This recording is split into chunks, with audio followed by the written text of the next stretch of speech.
दोस्तों, structure R S classes में आपका फिर से स्वागत है। तो गाइस, ये अपने मार्च करंट अफेयर्स का थर्ड लेक्चर है। तो इसमें अपन राजस्थान करंट अफेयर्स के बारे में चर्चा कर रहे थे। आज है विश्व वानिकी दिवस पर राज्य स्तरीय समारोह। दोस्तों, हाल ही में जो 21 मार्च को राज्य स्तरीय समारोह का आयोजन किया गया जयपुर में।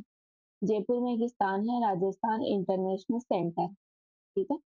राजस्थान इंटरनेशनल सेंटर में विश्व वानिकी दिवस है, इसका एक राज्य स्तरीय समारोह का आयोजन किया गया 21 मार्च को। ठीक है। दोस्तों, यहाँ पर राज्य सरकार ने जो अपने राज्य सरकार के जो अपने सीएम है भजन लाल शर्मा, इन्होंने राजस्थान का एक प्रोग्राम है मिशन हरियाली। इस मिशन हरियाली में एक लक्ष्य रखा था। राजस्थान के तहत 50 करोड़ पौधे हैं वो लगाए जाएंगे, ये डिसाइड किया।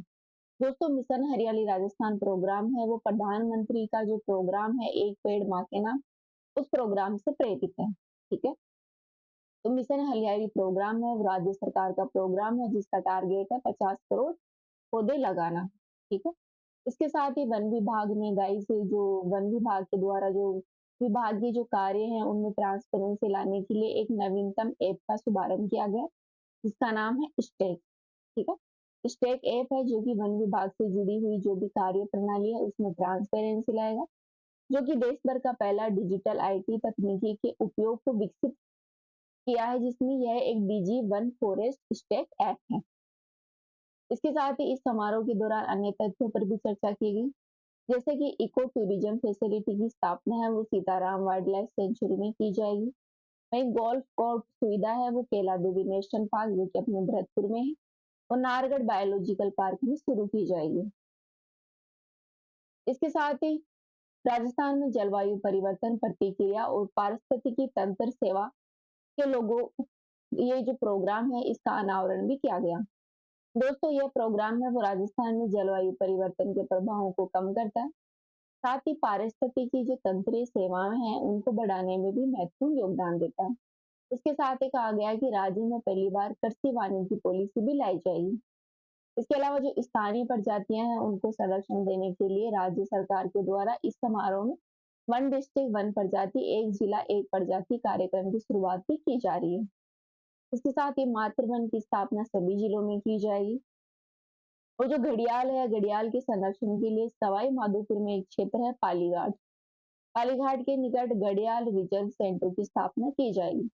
तो ध्यान रखना, पूछ लिया जाए कि घड़ियाल रिजर्व सेंटर की स्थापना कहाँ की जा रही है, तो ये की जा रही है अपने पालीघाट में जो कि अपने सवाई माधोपुर में लोकेटेड है। आगे देखते हैं। आगे है तेरे मेरे सपने पहल के बारे में। तो दोस्तों, अपना जो राष्ट्रीय महिला आयोग है इसमें अंतर्राष्ट्रीय महिला दिवस आता है 8 मार्च को। इसी अवसर पर विवाह पूर्व परामर्श केंद्रों के एक नए पहल की शुरुआत की है। ठीक है। इस पहल का नाम है तेरे मेरे सपने। ये क्या है? विवाह पूर्व परामर्श केंद्र है जो कि राष्ट्रीय महिला आयोग के द्वारा शुरू की गई है 8 मार्च में। दोस्तों, राजस्थान सहित ये देश के लगभग 9 राज्यों के 21 केंद्रों में चलाई जाएगी। ठीक है। जिसमें राजस्थान भी इंक्लूड है। 9 राज्यों के 21 केंद्रों में चलाई जाएगी। राजस्थान के इसमें 2 केंद्र शामिल हैं, एक तो उदयपुर और एक बीकानेर।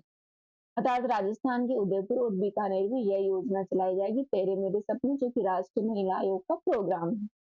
इसका उद्देश्य है गाइस शादी से पहले युवाओं को मानसिक, भावनात्मक, सामाजिक रूप से तैयार करना, ताकि वे अपने रिश्ते को बेहतर तरीके से समझ सके। ठीक है। ये इसका महत्वपूर्ण उद्देश्य है। फिर आता है डेजर्ट हंट के बारे में। दोस्तों, डेजर्ट हंट है 2025, ये एक त्रिस्तरीय एकीकृत त्रिसेवा विशेष बल अभ्यास है। ठीक है। इसका आयोजन है वो हाल ही में 24 से 28 फरवरी के बीच में किया गया था। भारतीय वायुसेना स्टेशन जोधपुर में इसका आयोजन किया गया। इसमें भारत की जो तीनों सेना है वो शामिल है, जैसे कि भारतीय नौसेना बल, भारतीय नौसेना की मरीन कमांडो और भारतीय वायुसेना के गरुड़ कमांडो आदि इसमें एकत्रित होकर ये एक्सरसाइज करते हैं। भारत की थल सेना, नौसेना और वायुसेना के बीच में होता है डेजर्ट हंट। इस बार ये किया गया अपने जो वायुसेना स्टेशन है जोधपुर, वहां पर इसका आयोजन किया गया था। आगे है राष्ट्रीय किसान और गोपालक सम्मेलन के बारे में। तो गाइस, पहले तो ये ध्यान रखना कि राष्ट्रीय किसान गोपालक सम्मेलन है इसका आयोजन कहाँ किया गया। इसका आयोजन है वो 26 से 28 मार्च 2025 के बीच में किया गया। सुरभि सदन पिंजरापोल गौशाला है अपने सांगानेर में, वहां पर किया गया, सांगानेर जयपुर में। कहाँ पर? सुरभि सदन पिंजरापोल गौशाला सांगानेर में। इसके आयोजकों की बात करें तो यह प्रोग्राम है वो अखिल भारतीय गौशाला सहयोग परिषद, लोक भारती, अखिल भारतीय किसान जैविक उत्पादन संघ और हेनी मन चैरिटेबल मिशन सोसाइटी के द्वारा इस प्रोग्राम का आयोजन किया गया है। गाइस, इस सम्मेलन में गौ जो गाय है उनसे आधारित प्राकृतिक खेती को बढ़ावा देना है। एग्री स्टार्टअप, गोपालक, गौशाला और फार्मा प्रोड्यूसर ऑर्गेनाइजेशन के प्रतिनिधित्व को एक मंच पर लाने का प्रयास इस प्रोग्राम के तहत गाइस किया जा रहा है। आगे है अरविंद सिंह मेवाड़ के बारे में। दोस्तों, अरविंद सिंह मेवाड़ है, इनका हाल ही में निधन हो गया है, जो कि उदयपुर के पूर्व राज परिवार है उनसे ये बिलोंग करते हैं। ठीक है, अरविंद सिंह मेवाड़। दोस्तों, ये महाराणा मेवाड़ फाउंडेशन ट्रस्ट, महाराणा मेवाड़ ऐतिहासिक प्रकाश ट्रस्ट और राजमाता गुलाब कंवर चैरिटेबल ट्रस्ट के अध्यक्ष भी हैं। तो ये हो गए अरविंद सिंह मेवाड़। आगे चर्चा करते हैं अपन एशिया प्रशांत क्षेत्र के 12वें क्षेत्रीय त्रिहार सर्कुलर इकोनॉमिक फोरम के बारे में।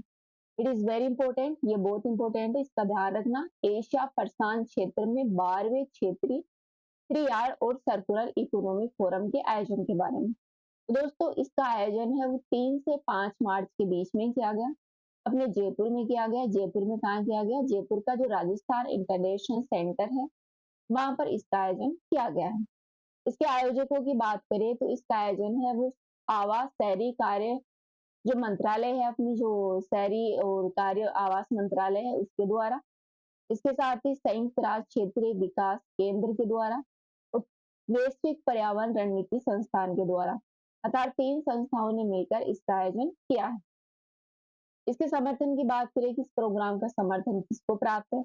इसका समर्थन प्राप्त है एशिया प्रशांत के लिए संयुक्त राष्ट्र आर्थिक जो सामाजिक आयोग है उसका, साथ ही जापान का पर्यावरण मंत्रालय और विभिन्न राज्यों के जो अन्य अंतर्राष्ट्रीय और क्षेत्रीय संगठन हैं उनका जो सपोर्ट है इस प्रोग्राम को प्राप्त है।